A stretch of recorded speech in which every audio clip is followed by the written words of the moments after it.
¿verdad? La doctora Nuria Sí. Rosón, que es jefe de sección de radiología abdominal del Valle Brón, nos hablará del diagnóstico de la diverticulitis aguda, todas las controversias que hay actualmente en este tema. Cuando quieras, Ujú. Nuria. Muchísimas gracias por la invitación y gracias a todos por echarme una mano y por apoyarme. Para empezar, bueno, hablaremos de alguna definición, como es que es un divertículo. Un divertículo es una protuberancia o saco adquirido formado por las capas mucosa y submucosa del colon que atraviesan la pared del colon, de la pared muscular, por su zona más débil, que serían por donde entran los vasos sanguíneos. La diverticulosis únicamente hace referencia a la presencia de divertículos y la enfermedad diverticular es cuando aparecen las complicaciones en estos divertículos. Las más importantes o las más frecuentes serían la hemorragia diverticular y la diverticulitis aguda, que sería el tema de esta charla. En cuanto a la epidemiología, la prevalencia de la enfermedad general es aproximadamente de un 27%, pero va a depender de la edad, del género, del área geográfica y de la raza. Lo que sí que sabemos es que va en aumento en todo el planeta, tanto en el mundo occidental como en el mundo oriental. Y durante muchísimo tiempo y a lo largo de la literatura se ha pensado que los pacientes que tenían divertículos en el colon, pues hasta un 25% de ellos podían presentar diverticulitis aguda en algún momento de su vida, uno o varios episodios. Esto se ha visto exagerado gracias a la aparición de las técnicas como el TAC y el endoscopio flexible y gracias también a muchísimos estudios, sobre todo estadounidenses, de seguimiento de miles de pacientes de entre 3 y 8 años, dependiendo del estudio que se coge. Se sabe que en realidad la prevalencia de la enfermedad o la incidencia de la enfermedad es de menos del 5% en pacientes que tienen divertículos en el colon. Pero estamos hablando de una entidad en la que entre el 50 y el 60% de la población de más de 60 años va a presentar divertículos. Por lo tanto, estamos ante una enfermedad, la diverticulitis aguda, de elevadísima prevalencia. Prevalencia que va a depender del tiempo que el paciente tenga sus divertículos en el colon, pero también del género y de la edad. Hoy en día estamos viendo que cada vez se da en pacientes más jóvenes, principalmente en varones, aproximadamente el 50% de los varones por debajo de los 50 años e incluso por debajo de los 40. En las mujeres la diverticulitis aguda se da en edades más avanzadas. Es una de las causas más frecuentes de atención médica urgente y entre la quinta y octava causa de costes del total de enfermedades digestivas. En cuanto a la fisiopatología, las teorías más aceptadas es que se produce un aumento de presión dentro del colon o bien una impactación de material fecal en el cuello del divertículo, que lo que va a provocar es una éstasis del divertículo, una isquemia y una microperforación. Hay algunos factores que parece que sí que empiezan a estar claros y que pueden influir en la aparición de una diverticulitis aguda, que serían alteraciones en en el microbioma, pero también alteraciones en el genoma y algunas entidades como la diabetes mellitus y enfermedades vasculares. En función de la localización, en función también del grado de inflamación que se produzca y en función de la respuesta del huésped, vamos a tener mayor o menor inflamación de la mucosa del divertículo, asociada o no a inflamación pericolónica o peridiverticular, también de mayor o menor grado. La mayoría de los pacientes, entre el 80 y 85%, van a quedarse en esta fase de la enfermedad y de hecho sabemos que el 80-85% de los pacientes tienen enfermedad leve, pero se puede complicar hacia la presencia de abscesos y de mayor o menor tamaño, únicos o múltiples, y también a una macroperforación, que es cuando tendremos los casos de peritonitis, que no son frecuentes, pero que se pueden dar. Otra de las complicaciones de la diverticulitis aguda son las fístulas, las más frecuentes las colovesicales. ¿Cómo diagnosticamos la diverticulitis aguda? Pues por la clínica. Como decíamos al principio y comentaba la doctora Ángeles García Criado, es una clínica inespecífica. El 100% de los pacientes van a tener dolor en fosa ilíaca izquierda o hipogastrio. Estamos hablando de la diverticulitis aguda de colon izquierdo, que es la más frecuente en nuestro medio. Masa palpable en un 20%, náuseas y vómitos hasta en un 40%, un 50% de los pacientes pueden presentar estreñimiento, algunos diarreas, la disuria y la polaquiuria por la vecindad con la vejiga urinaria también se da, y febrícula principalmente. La fiebre no suele darse y si se da en menos de un 25% de los casos. La hipotensión, el shock y la irritación peritoneal se dan evidentemente en los casos en los que hay peritonitis. Debemos hacer el diagnóstico diferencial con otras entidades que van a presentar una clínica muy parecida o prácticamente idéntica. Son enfermedades intestinales no inflamatorias, muy a menudo con enfermedades urogenitales y con otras entidades como patologías vasculares de la pared abdominal, pero esto es muchísimo menos frecuente.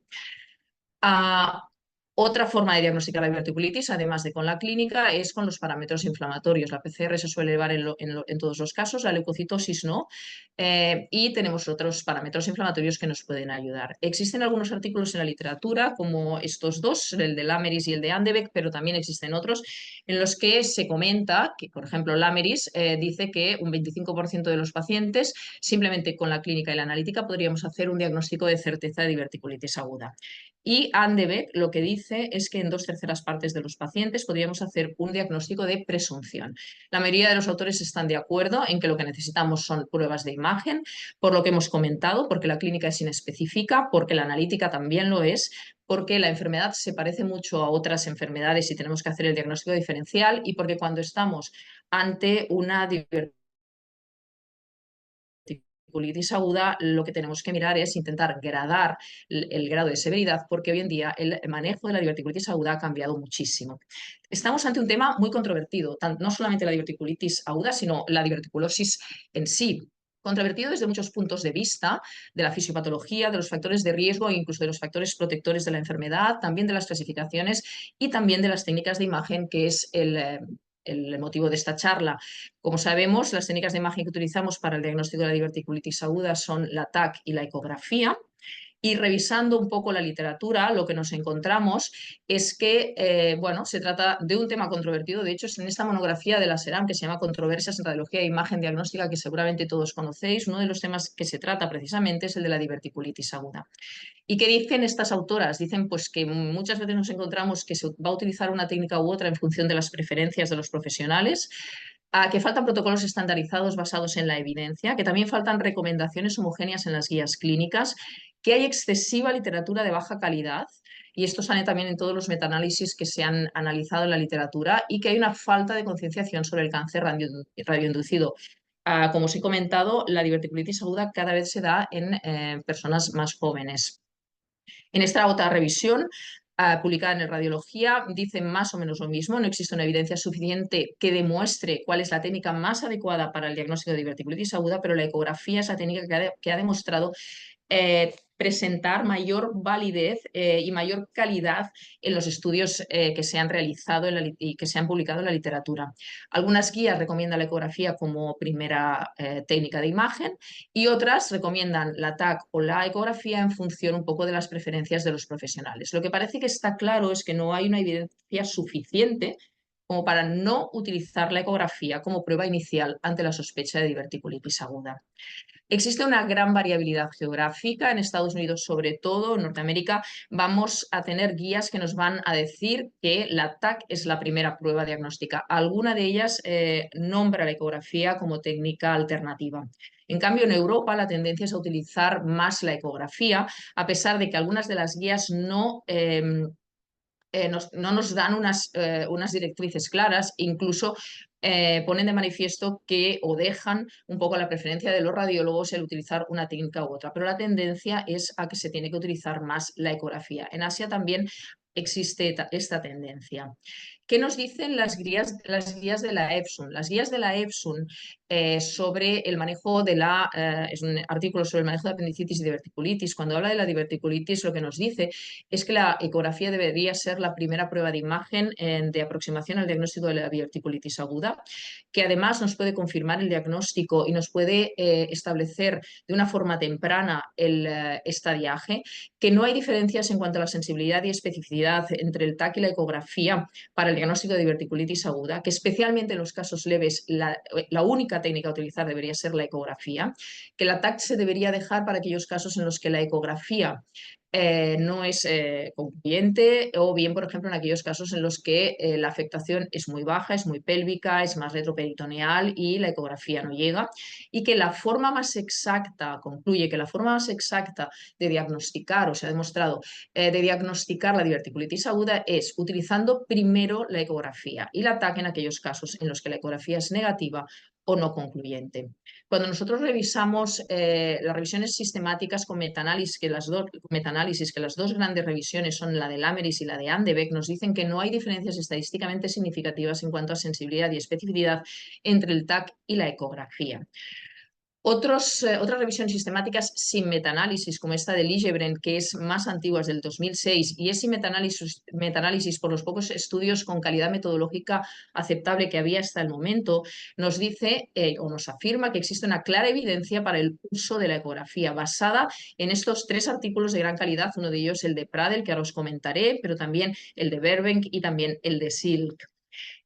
Cuando miramos la literatura vemos muchísimos estudios tanto retrospectivos como prospectivos que nos comparan la TAC con la ecografía. La mayoría de ellos se ha hecho TAC y ecografía en diferentes grupos de pacientes. Este otro estudio de Nielsen, por ejemplo, que dice que la ecografía tiene un papel limitado para el diagnóstico de la diverticulitis aguda, en realidad cuando leemos el artículo nos dice que tiene un papel limitado para la diverticulitis aguda complicada. Tiene un sesgo este artículo y es que parte de pacientes ingresados y por lo tanto pacientes más graves. Existen 2 grandes estudios en la literatura, el de Pradel y el de Dr. Ripollès. El de Pradel es de hace muchos años y es uno de los considerados metodológicamente mejores. Y lo que hace Pradel es que incluye 64 pacientes con sospecha clínica de diverticulitis aguda y a todos los pacientes los somete a una ecografía y un TAC. Lo que nos dice Pradel es que tanto la TAC como la ecografía tienen una sensibilidad del 86% y que además no existen diferencias estadísticamente significativas entre una técnica y la otra para diferenciar la diverticulitis aguda de otras enfermedades que se le parecen. El doctor Ripollès va más allá, incluye 240 pacientes con diverticulitis aguda confirmada por ecografía, los somete a TAC y acaba concluyendo que no existen diferencias estadísticamente significativas entre ambas técnicas para la diferenciación entre la diverticulitis aguda leve y la diverticulitis aguda complicada, teniendo una sensibilidad de la ecografía de más del 80% y una especificidad de casi el 96%. ¿Qué sabemos? O haciendo un resumen y revisando más literatura. La ecografía, como sabemos, es una técnica barata accesible y por lo tanto nos va a permitir el seguimiento de aquellos pacientes que se nos puedan complicar o que no vayan bien de una forma, bueno, pues como más seguida, pues que no irradia. Y teniendo en cuenta que muchos de los pacientes van a ser cada vez más jóvenes. Se sabe que tiene una mayor resolución tisular que el ATC, que además tiene una sensibilidad y especificidad del 98% y que la detección de un divertículo inflamado en un paciente con cuadro clínico y analítico inflamatorio y que esto se va a producir en el 76-96% de las ecografías que hagamos es diagnóstico. Además, hay algunos artículos que también dicen que la ecografía es una muy buena técnica para diferenciar entre el gas intraluminal dentro del divertículo del extraluminal y se hace más difícil esto obviamente cuando el proceso inflamatorio adyacente al colon es más complejo. La TAC es una prueba que irradia y por lo tanto el seguimiento de los pacientes que lo necesiten, pues bueno, yo a mí me tira un poco para atrás, la verdad. Tiene menos capacidad de resolución tisular. El divertículo inflamado, cuando no va asociado a una importante inflamación perivesicular o que no sea muy evidente, va a tener una sensibilidad al TAC del 30-37% y es la principal causa de falsos negativos del TAC. Sí que parece mejor y en abscesos más mesentéricos, lógicamente cuando hay afectación muy distal, muy pélvica y retroperitoneal, parece que la literatura tiende a decir que las complicaciones a distancia es muchísimo mejor la TAC y sí que para diferenciar el gas cuando se producen muchísimos abscesos, el gas intraabsceso o gas extraluminal o extraabsceso en casos de complicación y de diverticulitis complicada, parece que la TAC tiene mejor resolución. Algunos artículos también dicen que para el diagnóstico diferencial de la diverticulitis podría ser mejor la TAC. Nuestra experiencia, y la experiencia, y aquí gracias a la doctora Garriga, que esto también se lo debo a ella, nosotros hicimos un estudio descriptivo retrospectivo observacional de 311 pacientes. Los criterios de inclusión fueron pacientes visitados en urgencias por el Servicio de Cirugía General con sospecha de diverticulitis aguda clínica y sometidos a una prueba de imagen. Al final quedaron excluidos 128 pacientes e incluimos 183 pacientes. Voy a ver si minimizo esto que no me deja. Vale, ahora. Y lo que hicimos fue que recogimos los hallazgos de imagen que se obtuvieron de las pruebas diagnósticas a través de los informes radiológicos emitidos en su momento. En ningún caso ni se revisaron las ecografías ni se rectificaron los informes. Para el estudio estadístico lo que hicimos fue dividir la diverticulitis en tres grandes grupos. La diverticulitis leve, cuando teníamos presencia de divertículos, cuando se asociaba a engrosamiento mural y podía ir asociado o no a flemón periverticular o pericólico. Diverticulitis localmente complicada, cuando había neumoperitoneo focal o bien abscesos de menos de 4 centímetros o pequeñas bandas de líquido pericólico o pélvico, y la diverticulitis complicada cuando había abscesos de más de 4 centímetros, únicos o múltiples, abscesos más allá de la fosa ilíaca izquierda y de la pelvis, y líquido libre intraabdominal o neumoperitoneo difuso. Del total de pacientes, cuando nosotros recogimos los hallazgos radiológicos, lo que nos encontramos fue que 104 pacientes tenían diverticulitis leve, a 75 se les hizo ecografía, y esto es porque el protocolo del hospital, nosotros éramos un hospital, como decía antes el doctor del Cura, que hacíamos ecografía de inicio mayoritariamente a los pacientes, exceptuando en aquellos pacientes en los que cirugía nos decía que ya había una barriga complicada de entrada, o cuando nosotros veíamos complicaciones y nosotros mismos nos los pasábamos al TAC. De ahí que mayoritariamente los pacientes con sospecha de diverticulitis leve y de finalmente diagnosticados de diverticulitis leve tenían una ecografía. De estos 75 pacientes, solamente hubo que revalorar 5. En realidad, uno se revaloró no por TAC, sino por exploración física, y fue directamente a quirófano. Era una diverticulitis que se había complicado. De los que se revaluaron con TAC, que en realidad fueron 4, 2 presentaban exactamente los mismos hallazgos que habíamos encontrado en la ecografía, y otros 2 habían empeorado. Evidentemente había pasado un tiempo entre la ecografía y el TAC. En cuanto a la diverticulitis localmente complicada, que fueron 60 pacientes, 32 tenían TAC. Aquí sí que tengo que decir que los motivos fueron el hecho de que no había, muchos de estos pacientes se hicieron fuera del horario laboral, y por lo tanto a través de teleradiología, y también en horario de tarde con radiólogos que no eran expertos en ecografía. 22 tuvieron ecografía y no se tuvo que realizar ninguna otra prueba, y en 6 empezó con ecografía y acabaron en el TAC. De ellos, 4 pacientes tenían exactamente los mismos hallazgos por TAC que por ecografía, y en 2 de ellos la ecografía no fue concluyente y obviamente el diagnóstico lo realizó el TAC. Y de la diverticulitis aguda complicada fueron 19 pacientes, la mayoría tenían TAC, en 2 de ellos se empezó por ecografía y acabaron en el TAC. Uno de ellos se hizo ecografía de inicio, no me preguntéis por qué, es un estudio retrospectivo, pero realmente la ecografía fue capaz de diagnosticar la diverticulitis y la peritonitis secundaria a diverticulitis. Así fue el informe, fue a la cirugía y se confirmaron los hallazgos. De manera que podemos decir que de los 106 pacientes que tenían ecografía de inicio, en 98 el diagnóstico de la ecografía fue certero. Otro estudio que está pendiente de publicación y de revisión es un estudio prospectivo de cohortes comparativo para establecer la eficacia de la TC y de la ecografía. Se incluyeron pacientes con dolor en fosa ilíaca izquierda y mi-abdomen izquierdo, en los que cirugía sospechaba una diverticulitis aguda, que podían presentar masa palpable o irritación peritoneal, y además se tuvieron en cuenta otros hallazgos clínicos y analíticos típicos de la diverticulitis aguda. Lo que hicimos fue incluir 63 pacientes, no dio tiempo a más, con clínica de sospecha de diverticulitis aguda de colon izquierdo, a los que se les realizó de forma consecutiva en menos de una hora un TAC y una ecografía. La lectura se realizó por 3 radiólogos, del TAC y la ecografía también le hicieron los mismos radiólogos, con resultados blindados, y antes de que el paciente recibiera ningún tratamiento ni antiinflamatorio ni antibiótico. Se utilizó en aquel momento la clasificación de NEF modificada, que era la que utilizábamos en nuestro hospital. Se recogieron muchos datos. Uno de ellos, yo creo que importante, fue la variabilidad entre radiólogos.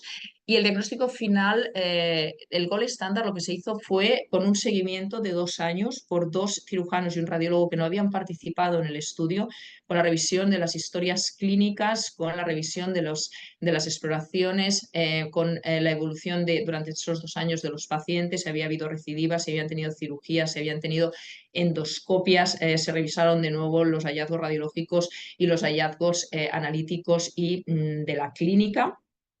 Y nos encontramos que de los 63 pacientes, 50 fueron diagnosticados finalmente de diverticulitis aguda. De estos 50, en 49 la TAC fue diagnóstica, en uno de ellos la TAC fue negativa, pero la ecografía fue positiva, tenían divertículo inflamado claramente, con un engrosamiento mural muy focalizado, y el paciente presentaba clínica y analítica de diverticulitis aguda.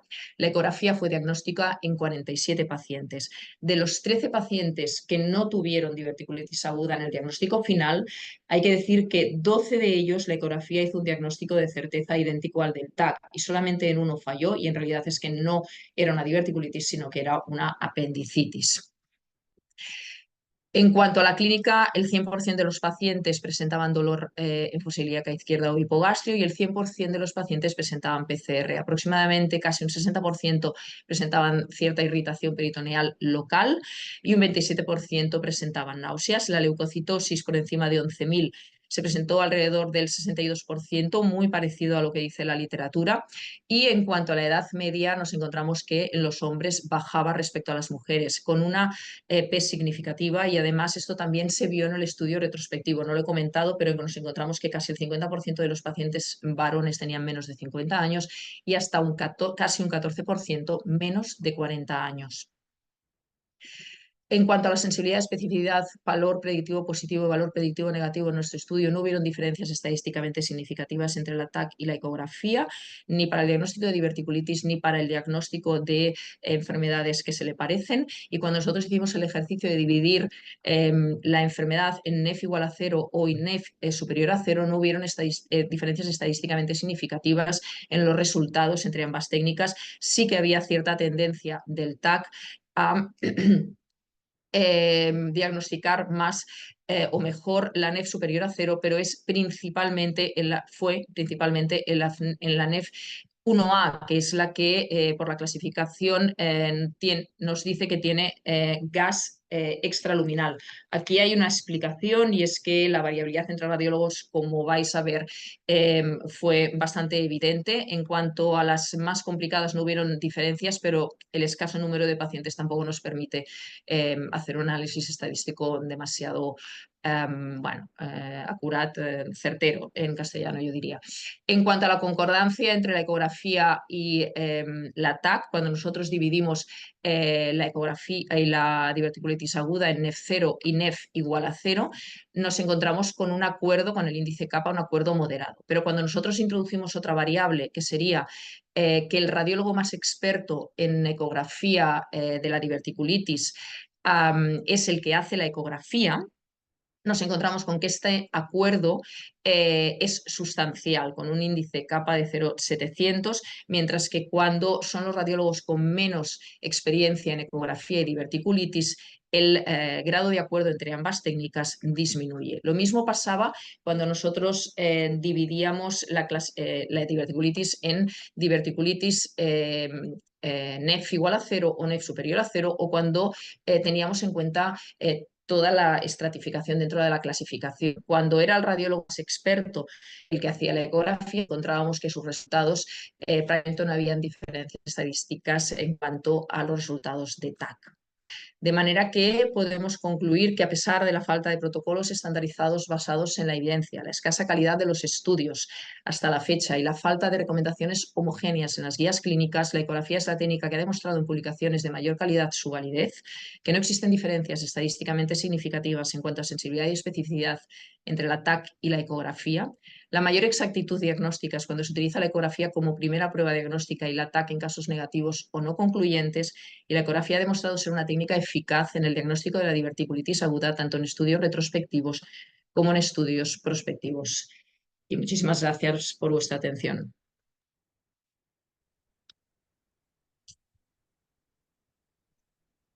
Muchas gracias, Nuria. La verdad es que excelente revisión. Si quieres dejar de compartir, podemos Sí, pasar. espera, Sí. ahora. No tenemos ninguna pregunta en el chat. Yo sé que tengo alguna. La verdad es que me llama la atención de todas las metaanálisis y revisiones que parece que hay son muy antiguas, ¿no? Porque la más moderna que Sí, es es del la de las... 2013. Sí, sí, sí, Vamos, sí, que sí. el avance que ha habido en los ecógrafos para el intestino precisamente en los últimos años, ¿no? Supongo Sí. que los datos no son los mismos ahora que hace 20 años. Para nada. Y bueno, sí que hay las dos revisiones de la Sociedad Española, que la verdad es que están muy bien. La revisión de la monarquía de la SERAM, bueno, lo que hace es utiliza la pirámide de Heiner, pero se basa en todos los artículos previos, que de hecho es lo que tú dices, ¿no? O sea, son antiguos. Seguro que ha cambiado, porque, por ejemplo, el estudio de Pradel, que además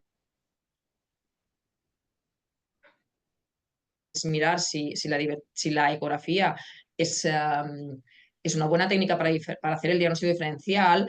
En realidad, el diagnóstico diferencial o la sensibilidad del TAC y de la ecografía están alrededor de la ecografía, creo casi un 40% y el TAC un 50%. Yo creo que hoy en día, con las técnicas que tenemos y con los avances ecográficos, por ejemplo, nosotros somos mucho más capaces, primero, de diagnosticar mejor la ecografía y también de hacer el diagnóstico diferencial, ¿no? La ecografía ha cambiado muchísimo. Los softwares que tenemos hoy en día, la verdad es que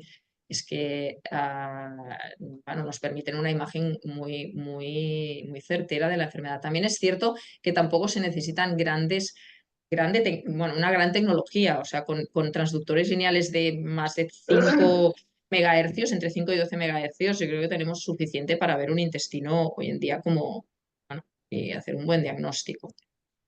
Yo creo que al final este es un tema de enfoque prácticamente más práctico que otra cosa. Yo creo que el problema de Mm, imagen está básicamente resuelto. Realmente no existen grandes totalmente. problemas en cuanto al diagnóstico y básicamente es cómo manejarlo. Y el manejo, ahí tú lo has explicado claramente, hay una diferencia clara entre Europa y América. América utiliza un modelo en el cual se basa en técnicos y obviamente, ¿qué Mm, pasa? Que evidentemente allí la ecografía, ¿quién la hace? Los médicos, pero los médicos no radiólogos, los de urgencias, que evidentemente al final para los cuales la ecografía se transforma en una parte más de la exploración. Realmente tú cuando haces una ecografía en una diverticulitis acabas explorando al paciente, le preguntas al paciente dónde le duele, le haces una exploración. La verdad es que es completamente distinta. En Europa es completamente diferente porque realmente funcionamos con otro modelo. Yo creo que es la base. Y por eso precisamente yo creo que no hay grandes series en estos momentos porque realmente el problema básico del diagnóstico está resuelto. Lo que no está resuelto es el tema de la aproximación práctica. Lo has dicho muy bien. Yo sí. creo que la ecografía tiene dos ventajas, que es por una parte la posibilidad de interaccionar con el paciente, y yo creo que es crítico en este caso,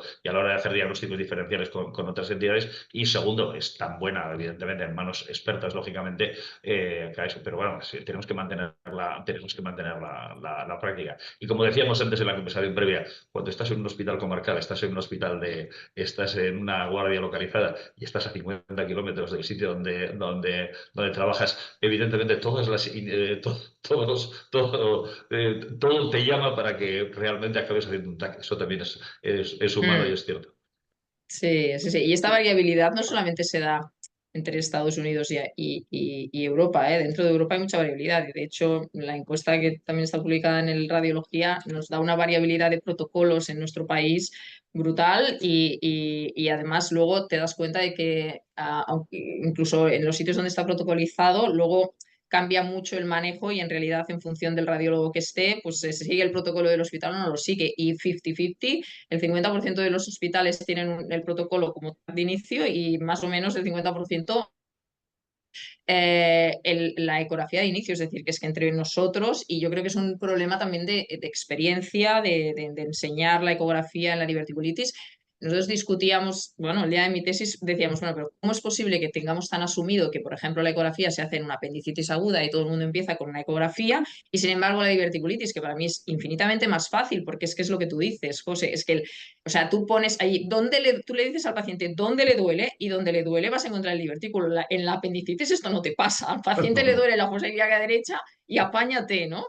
Y es así, ¿no? Y dices, y porque además es que la diverticulitis empieza en un solo divertículo. Esto se sabe desde el punto de vista de la fisiopatología y es allí donde más le duele el paciente, es donde ha empezado la diverticulitis, que se puede quedar ahí o luego puede ser un poco más extensa. O sea, bueno, no sé, yo creo que es un problema de experiencia también, ¿no? De enseñar la ecografía de la diverticulitis y bueno, no sé, lo que tú dices, evidentemente los comarcales tienen las dificultades que tienen fuera del horario laboral, pero también es cierto que, por ejemplo, en Cataluña muchos de los comarcales hoy en día, o te diría que la gran mayoría, están organizados por órgano-sistema, de manera que en horario laboral debería por lo menos intentarse, ¿no? O tener una tendencia a utilizar la ecografía. Y ya en los terciarios ni te cuento. Yo, como decía Vicky, y que dice, Nuria me va a matar. No, no, si estoy en la misma situación. Yo he llegado a un hospital donde se hace TAC y tenemos radiólogo 24 horas, ¿no? Y los residentes, a ver, vale que es cierto que la guardia a lo mejor no tienes un radiólogo abdominal, tienes uno de neuro y uno de tórax, ¿vale? Pero si tú entrenas bien a los residentes en ecografía de la diverticulitis aguda, los R4 son los que llevan la ecografía de urgencias en mi hospital durante toda la noche. Por lo tanto, no, aquí, por ejemplo, tendríamos nosotros el Valle Verón, no tendríamos por qué estar haciendo tags, ¿no? Pero Bueno, y es luego la hay, realidad. hay otra implicación que es la técnica que utilizas para luego los procedimientos. Es decir, claro, si tú estás acostumbrado a hacer ecografía, el drenaje lo puedes hacer con ecografía que tardas un minuto, mientras que, hostias, hacerlo con escáner, pues, hombre, No, es no, más no, pero engorroso, más nosotros caro. el intervencionismo lo hacemos por ecografía, ¿eh? O sea, es rarísimo el intervencionismo Claro. por TAC en nuestro ¿Por qué? hospital. Porque hacéis ecografía. Porque hacéis ecografía. Somos muy ecografistas y muy intervencionistas por ecografía. Sí, Claro. sí, sí. Mm. Que una pregunta. Sí. Sí. Que has comentado que sí que tenéis bastante variabilidad, ¿no? entre quién hacía la ecografía. Nosotros es que en nuestro estudio, en este que comentabas de Ripollès, prospectivo, en realidad la ecografía la hacía el radiólogo que está de guardia, desde el R2 hasta el R4 hasta el neuroradiólogo. O sea, y no tuvimos esa tal diferencia. Bueno, a ver, quizás nos estudió, pero no teníamos esa sensación. Ya digo que hacía la ecografía desde el R2 que estaba de guardia hasta incluso el neuroradiólogo hacía la ecografía de diverticulitis. No Claro, tuvimos pero tanta diferencia. tienes que tener gente entrenada, ¿no? Ese es el problema, ¿no? Mm. Sí, pero bueno, igual que entrenas, por ejemplo, no sé, el trasplante hepático, que pues los residentes que se forman en un sitio donde hay trasplante hepático saben Sí, hacer una sí, eco de trasplante hepático, claro. Pues lo mismo con la diverticulitis, ¿no? sí, sí, Claro, igual, lo igual. de tener gente entrenada es un oxímoron, es decir, por supuesto, todos se supone que tenemos que estar entrenados, Sí, ¿no? sí, sí. Yo, Nuria, Sí, no es tan complicado, ¿eh? O sí, porque hay algún estudio, por ejemplo, hay un estudio inglés, que bueno, os lo he puesto por ahí, que lo que hacen es entrenar a cirujanos en diverticulitis aguda y en Inglaterra, no recuerdo y, y hacen perfectamente la ecografía, igual que los radiólogos, igual que, o sea, al final, pues mucho más fácil un residente de radiología, ¿no? Que están haciendo ecografías todo el día, ¿no? O sea, es que no tiene ningún sentido. Al celador, si le entrenas, también lo hace bien, ¿eh? Por eso. Por eso, que cuanto más a un residente, ¿no? De Claro. radiología, que Nuria, yo quería preguntar respecto a las recidivas, ¿qué está escrito en la literatura? Porque mira, claro que un paciente que ya ha hecho un primer episodio y que entonces ya además sabes que la probabilidad de que vuelvas a tener el mismo episodio, pero a la vez puede ser que los hallazgos sean muchísimo más sutiles porque a veces son solo pequeños edemas, ¿no? mm, Pericolónicos, pero que el paciente insiste y le molesta. Aquí, bueno, ¿qué es lo que dice la mm, literatura a ver, de cortar? las recidivas, los porcentajes de recidiva en la literatura es variable, ¿eh? Pero la recidiva está muy relacionada, sobre todo Vicky, con que el primer episodio sea grave, ¿vale? Sea complicada, ¿vale? Se relaciona mucho más con esto. Entonces, de manera que cuando tú tienes pacientes que ya empiezan no con una leve, sino con una complicada, y aquí sí que la literatura no hace diferencia entre estadios intermedios, que yo también creo que esto es un error, pero cuando es complicada, hasta casi el 50% en función de las series, sabemos que los pacientes van a tener una recidiva de diverticulitis aguda en algún momento de su vida. Sin embargo, cuando el primer episodio es leve, la incidencia de recidiva baja hasta casi un 20-25%, ¿vale? Y luego, no sé si te estoy contestando la pregunta, ¿eh? Luego, cuando dices estos dolores recurrentes, que el paciente tiene divertículos, cuidado, porque a veces es la colitis segmentaria, que es otra entidad relacionada con la presencia de divertículos, que en realidad es una afectación autolimitada de inflamación de la pared del colon entre divertículos y no estamos delante de una diverticulitis. Luego hay otro tema y es que las alteraciones de la motilidad que se producen por todas las alteraciones de los neuroreceptores que existen a nivel mural en los pacientes con diverticulosis se relacionan mucho y tienen muchísimo que ver y de hecho puede llegar a ser se está mirando que puede llegar a ser la misma entidad o la misma fisiopatología que por ejemplo los pacientes con colon irritable. Así es que es una mezcla de entidades ahí complicada. Pero ¿tú qué le harías al paciente si te vuelve un paciente que hace Ecografía. una eco? ¿Yo qué le haría? Ecografía. Sí, es que yo sin ninguna duda, o sea, es que yo tengo clarísimo que se tiene que empezar por ecografía y se tiene que seguir con ecografía. Vale. Ya, Y otro comentario que quería hacer, que has mencionado al Por- principio que no hay, ¿no? Pues esta alteración de la microbiota, que parece que también está Sí, relacionada con la fisiopatología de la entidad. sí, ¿Tú no crees que en un futuro se podría llegar, pues, a algún algoritmo de estos, que hubiera un score de riesgo de recidiva, por ejemplo? Cruzar, bueno, porque yo veo que muchos son pacientes con esteatosis, con eso, ¿no? Diabéticos, y que esto todavía les da como mayor riesgo o mayor potencial de diverticulitis complicada. sí, Sí. lo que pasa es que esto no está nada claro, Vicky. Sí, yo que, bueno, he tenido que hacer una revisión brutal de todo esto, porque toda la introducción de la tesis va de esto. No está nada claro cuáles son los factores ni en la diverticulosis ni tampoco en las complicaciones de la propia diverticulosis. ¿Vale? Sabemos que hay factores que no podemos modificar y sí que ¿no? La edad y el sexo son los principales, pero también algún factor genético, es cierto. Pero, por ejemplo, luego todo el resto de factores, dieta, tabaco, enfermedades asociadas, como tú dices, la diabetes, alteraciones vasculares, todos esos factores no quedan nada claro si realmente son factores de riesgo para desarrollar algunas de las complicaciones de la diverticulosis, y ya hablo en general, no solamente de la diverticulitis aguda, sino cualquiera de las manifestaciones de la enfermedad. Ni tampoco queda claro cuáles son los factores protectores. Del que más se ha hablado, por ejemplo, es típico, ¿no? La dieta rica en fibra, por ejemplo, es uno de los factores que más se ha hablado. Y parece ser que sí que podría ser un factor protector, pero no queda claro que realmente es protector protector en cuanto a desarrollar enfermedad en pacientes con diverticulosis, pero en cambio no queda claro su papel en la aparición de los divertículos. Es un tema complicadísimo desde el punto de vista de la fisiopatología de todos los factores que pueden influir tanto en el desarrollo de la diverticulosis como en el desarrollo de sus complicaciones como en la protección de los mismos.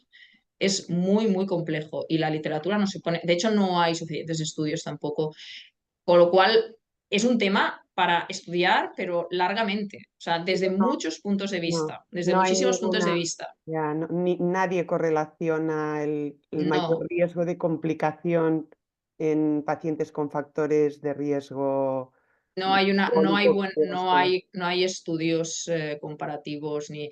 Claro, son estudios de Big Data con imagen, o sea, y bueno, y estudios epidemiológicos. Hay mucho estudio epidemiológico, pero ha ido que se han comparado, por ejemplo, y se han hecho seguimientos de pacientes, pues esto, solo con la dieta o solo con, ¿sabes? Pero no correlacionar todos los posibles factores con la diverticulitis aguda. No, hay estudios que se han realizado pero con un solo factor. Y O Nuria, como máximo dos o tres. Dime, dime. no, no, cambiando de tema, ¿eh? ¿El contraste crees que puede ayudar algo? Porque, o sea, a ver, el diagnóstico de la diverticulitis está claro que con la eco no hay problema. Yo creo que la clave es el diagnóstico de las complicaciones, ¿no? Asociadas. No sé Sí, si el contraste, bueno, ahí en Valencia, vosotros, hay, José, que tenéis más experiencia para ver los abscesos y tal, ¿no? Con el contraste bueno, de ecográfico. contraste hay muy poca cosa, Ángeles. De hecho, a ver, yo he estado revisándome y realmente no hay experiencia. Cuando yo también pregunté en la encuesta, que es, ¿no? Hay muy poca gente que utiliza el contraste de forma habitual. Está claro que cuando tenemos, ¿no? A ver, hay que tener en cuenta una cosa. Primero, la diverticulitis aguda, en general, o sea, es una urgencia y por lo tanto se hace una ecografía urgente. Probablemente no todos los hospitales tengan acceso nosotros, por ejemplo, estamos en urgencias está, por ejemplo, durante el horario laboral hay gente que se dedica a la urgencia. Y el aparato que tenemos, por ejemplo, no nos permite hacer contraste, es decir, a nosotros nos obligaría a bajar al paciente de urgencias, por ejemplo, a nuestro servicio, que sí que tenemos, obviamente, ecógrafos ¿no? preparados para hacer contraste. No sé si la accesibilidad al contraste en urgencias en los hospitales es muy alta, para empezar. Como tú decías, la ecografía es suficiente. Sí que es cierto que hay flemones, por ejemplo, que son muy hipoecogénicos y que se pueden plantear la duda muchas veces con la presencia de abscesos. Es un poco lo mismo que pasa, yo creo, con la enfermedad inflamatoria intestinal. Y también, bueno, la visualización o la definición de las colecciones, ¿no? De cara a, pues, al manejo después terapéutico, sobre todo nuestro, de drenar, pues yo creo que serían los dos grandes usos de la ecografía con contraste en la diverticulitis aguda. Yo no tengo experiencia por la estructura y ¿no? por temas ¿no? estructurales. Y la literatura tampoco demasiado, la verdad. No sé, vosotros, José, que sí que tenéis. Nosotros hacemos alguna vez en diverticulitis, en realidad, cuando vemos colección, muchas veces Mm, lo pasamos al TC para ver más extensión, pero sí que alguna vez para el tamaño. Y a mí mm, personalmente sí que me ha sido útil a veces, para igual es una chorrada, pero una apendicitis epiploica, que parece una apendicitis epiploica, pero entonces le pongo contraste, como no capta, me afirma que es una apendicitis epiploica y no hago nada más. Algo muy particular. Pero bueno, en general, como uso de general, no usamos ecografía con contraste en el contexto de Lo que pasa es que a nivel práctico, cuando ves signos de complicación, ves aire, ves colección líquida, tienes que hacerlo en TAC, porque Sí, por eso. evidentemente tienes que Sí. hacerle sencillamente para saber qué es lo que tienes que hacer a continuación. Yo creo que es una cosa que no hay que perder la perspectiva. La ecografía es un primer paso que está bien, pero muchas veces, o sea, cuando la ecografía es leve, cuando la diverticulitis es leve, no requiere más, pero cuando es complicada, el TAC es mandatorio, yo creo. Sí, sí. Una duda, Nuria. Una duda. En caso por lo que has revisado, en caso de a lo mejor ves una diverticulitis que no hay colecciones y tal, pero tienes duda de que haya una microperforación o que haya burbujas, ¿podría ser útil a lo mejor realizar el TC sin contraste? ¿Se podría ser suficiente en algún caso? Realizar De el hecho, TC también sin contraste. sí, a ver, sí, yo creo que sí, el único hallazgo sí, pero a ver, si hay dudas del gas extraluminal, me comentas. Sí, No bueno, entendí la hay pregunta. alguna complicación leve que no tienes claro si la tiene o no y la sospecha es como baja de que va a haber colecciones, entonces Pero quieres cuando pasarlo dices del TC, complicación leve, te refieres a, pues esto, gas microperforación. extraluminal, un poco Mm, de, ¿no? Un poquito de líquido. sí. Sí, evidentemente, si tú no ves abscesos y ves afectación, sí, podría ser, pero bueno, sí, en caso de duda. Pero yo creo que la ecografía es una muy buena técnica, sí, para mí es una excelente técnica para ver el gas extraluminal fuera del divertículo, sinceramente. O sea, es que se ve perfecto. Y lo diferencias perfecto del divertículo con gas, porque además está clarísimo que es una burbuja de gas sin pared. En caso de duda, sí. Si evidentemente en la ecografía no ves nada más, pues hombre, el TAC sí, pues en caso de duda te ayudaría, claro. En el caso de que realmente la ecografía estés viendo hallazgos muy leves, porque en cuanto tengas dudas de que pueda complicarse un poco más, vas a tener que poner un traste al TAC. Sí, no, pero la pregunta era si era suficiente con el TAC sin contraste, sin poner contraste en el TAC. Un TAC sin contraste. Pero siempre y cuando partamos de una ecografía que tú tienes dudas, pero dudas de afectación muy de leve, ¿no? Pero si ya tienes dudas de más afectación, le has de meter ¿no? Es esto, que dices, vale, el gas intra y el gas extra. Pero bueno, ya os he comentado, la literatura, y hay más de un artículo que te dice que el gas extraluminal, y yo también lo pienso, porque además por mi experiencia yo también lo pienso, se ve perfectamente con la ecografía. ¿Y qué valor predictivo tiene la ecografía para decir que no tiene complicaciones y que el paciente se puede ir a su casa sin TAC? O sea, una ecografía El que valor, diagnosticas el divertículo y bueno, puedes decir con confianza que no tiene complicaciones y se puede ir a su casa sin el, el, observación ni nada. las sensibilidades y especificidad son muy altas, Ángeles, llegan hasta casi el 96% de especificidad. Claro, esto es altísimo. O sea, no hace falta tampoco un control, ¿no? O sea, se le puede dar el alta con la eco sin Y necesidad de seguimiento clínico vigilancia. delante de una diverticulitis leve.